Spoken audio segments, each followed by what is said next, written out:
Le top des trucs à faire pour passer un happy week-end à Amsterdam sans forcément finir dans un canal en vélo. Bien sûr, Amsterdam est célèbre pour ses vélos et ses tulipes, mais pas seulement.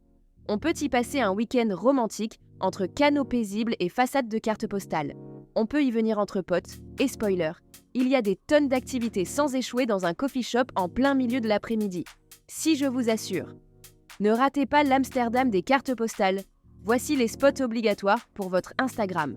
La gare centrale, point de départ de toutes les aventures, avec son architecture néo-renaissance et son ambiance de ruche urbaine.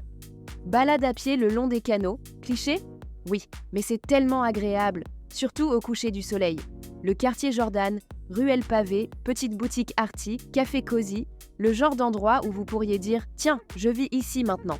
Nemo Science Museum et son architecture moderne à 2 pas de la gare centrale. La maison d'Anne Frank, un lieu chargé d'émotions où l'on découvre l'histoire bouleversante d'une jeune fille cachée pendant la Seconde Guerre mondiale. Une visite qui marque les esprits. Si vous voulez épater la galerie avec votre culture, voici une anecdote à ressortir pendant une dégustation de bière locale. Le nom Amsterdam vient de la digue, dam en néerlandais, construite sur la rivière Amstel. Et devinez quoi ? La bière Amstel vient bien de là. Une simple coïncidence ? Je ne crois pas. Si vous cherchez un coin où flâner et grignoter, suivez le guide. Les petites boutiques du Jordan, friperies, galeries, librairies, c'est le paradis des curieux. Vous pouvez rester une bonne partie de votre journée à Jordan. Les coffee shops, même si vous n'y allez que pour le décor, certains valent le détour. Mention spéciale à ceux près de la gare centrale.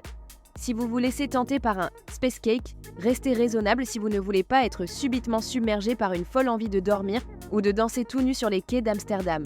Ou finir la journée comme un vrai happy boomer de Amsterdam, direction un bar au bord de l'eau pour tester une Brouwerheid EG ou une De Prael. Instant bonheur garanti. Ambiance tamisée. Voici ma reco pour une dégustation réussie. Une bière blonde locale, légère et florale.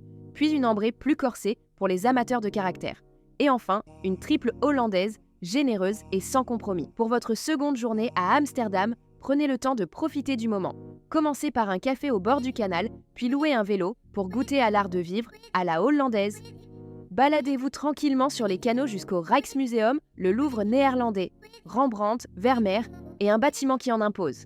Le principe, on comprend ou on fait semblant. Mais dans tous les cas, ça fait chic.